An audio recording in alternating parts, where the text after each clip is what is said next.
दोस्तों 2009 में एक बहुत ही बड़ा इन्वेंशन हुआ था डिजिटल करेंसी के फील्ड में, जिसे हम क्रिप्टो करेंसी के नाम से जानते हैं। पर अब भी कई लोगों के मन में इसे लेकर काफ़ी सारे डाउट्स हैं कि आखिर ये क्या है और कैसे वर्क करता है।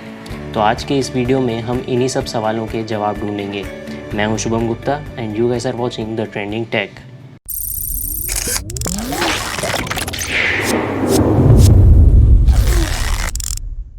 पिछले कुछ सालों में इन्वेस्टमेंट और टेक्नोलॉजी वर्ल्ड काफ़ी सारे नए नए ऐप्स और डिजिटल करेंसी से भरती जा रही है।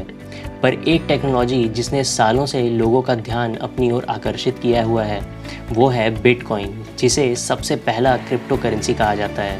क्रिप्टो करेंसी की शुरुआत 2009 में हुई थी, जब एक प्रोग्रामर सतोशी नाकामोटो ने वर्ल्ड को पहली क्रिप्टो करेंसी बिटकॉइन और ब्लॉकचेन टेक्नोलॉजी से इंट्रोड्यूस कराया था।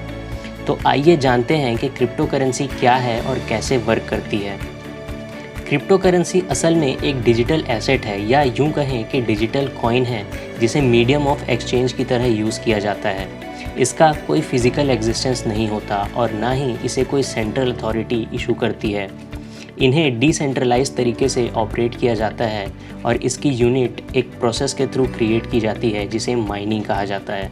इस प्रोसेस में कंप्यूटर्स के पावर्स का यूज़ किया जाता है कई सारे कॉम्प्लिकेटेड मैथ्स के प्रॉब्लम्स को सॉल्व करके एक बिटकॉइन जनरेट करने के लिए। इसके बाद यूज़र्स इन बिटकॉइंस को ब्रोकर्स से ले सकते हैं और क्रिप्टोग्राफिक वॉलेट्स का यूज़ करके उन्हें स्टोर भी कर सकते हैं या उनका यूज़ कर सकते हैं। क्रिप्टो करेंसी बेसिकली ब्लॉकचेन्स पर वर्क करती है, जो कि एक डिजिटल अकाउंट की तरह काम करता है बिटकॉइन यूज़र्स के लिए। हर एक ट्रांजैक्शन और हर एक बिटकॉइन के ओनरशिप की डिटेल्स ब्लॉकचेन में रिकॉर्डेड होती है और ये ब्लॉकचेन माइनर्स हैंडल करते हैं, जिनका काम हर एक ट्रांजैक्शन की डिटेल्स और सिक्योरिटी का ध्यान रखना होता है। क्रिप्टो करेंसी की कोई फिक्स्ड वैल्यू नहीं होती, बल्कि इसकी वैल्यू डिमांड और सप्लाई को देखते हुए फ्लक्चुएट होते रहती है। बायर्स और सेलर्स दोनों ही मिलकर कोई एक वैल्यू डिसाइड करते हैं, जो कि दूसरे क्रिप्टो करेंसी ट्रेडिंग्स के वैल्यू पर बेस्ड हो और फेयर हो। क्योंकि क्रिप्टो करेंसी के ट्रेडिंग में कोई भी बैंक इन्वॉल्व नहीं होता और ये दो इंडिविजुअल्स के बीच का ट्रांजैक्शन होता है, तो इसमें अननेसेसरी ट्रांजैक्शन फ़ीस भी इन्वॉल्व नहीं होता। और तो और बायर्स और सेलर्स की आइडेंटिटी भी रिवील नहीं की जाती। हालांकि इस ब्लॉकचेन से जुड़े हुए सारे लोगों के लिए ये ट्रांजैक्शंस पब्लिक होते हैं, पर बिना किसी की आइडेंटिटी को रिवील किए। अब जानते हैं कि क्रिप्टो करेंसीज़ का यूज़ करना लीगल है या नहीं। क्रिप्टो करेंसीज़ का legal status country to country vary करता है और कई सारी कंट्रीज़ में तो ये अब तक अनडिफाइंड भी है। वहीं दूसरी तरफ कई सारी कंट्रीज़ में इनके ट्रेड और यूज़ पर पूरी तरह से छूट दी गई है। लाइब्रेरी ऑफ कांग्रेस के अनुसार Algeria, Bolivia, Egypt, Iraq, Morocco, Nepal, Pakistan और यूनाइटेड अरब एमिरेट्स में क्रिप्टो करेंसीज़ पर एब्सोल्यूट बैन है और यूएसए और इंडिया जैसे कंट्रीज़ में इनका यूज़ लीगल माना जाता है।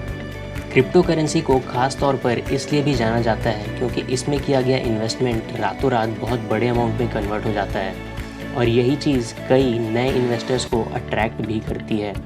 पर जैसा कि हम सब जानते हैं कि किसी भी चीज़ के फ़ायदे के साथ साथ उनके कुछ नुकसान भी होते हैं, इसलिए जो भी क्रिप्टो करेंसीज़ में इन्वेस्ट करना चाहते हैं उन्हें मार्केट के उतार चढ़ाव और रिस्क्स के बारे में भी पता होना चाहिए। कई बार इनमें अचानक से गिरावट आ जाती है, जिससे इन्वेस्टर्स को काफ़ी नुकसान भी सहना पड़ सकता है। और इसका सबसे बड़ा नुकसान है कि क्योंकि क्रिप्टो करेंसी में लोगों की आइडेंटिटी एनोनिमस होती है, तो कई लोग इसे इलीगल एक्टिविटीज़ परफॉर्म करने के लिए भी यूज़ करते हैं, ख़ास तौर पर डार्क वेब पर। तो ये थी क्रिप्टो करेंसी से जुड़ी हुई कुछ जानकारियाँ और उम्मीद है कि इसे लेकर आपको जो भी डाउट्स थे वो क्लियर हो गए होंगे। और अगर आपने अब तक हमारे चैनल को सब्सक्राइब नहीं किया है तो फटाफट उसे सब्सक्राइब करें और लेटेस्ट अपडेट्स के लिए बेल आइकन को ज़रूर प्रेस करें। आप हमें फेसबुक और इंस्टाग्राम पर भी फॉलो कर सकते हैं। तो मिलते हैं हमारे अगले वीडियो में।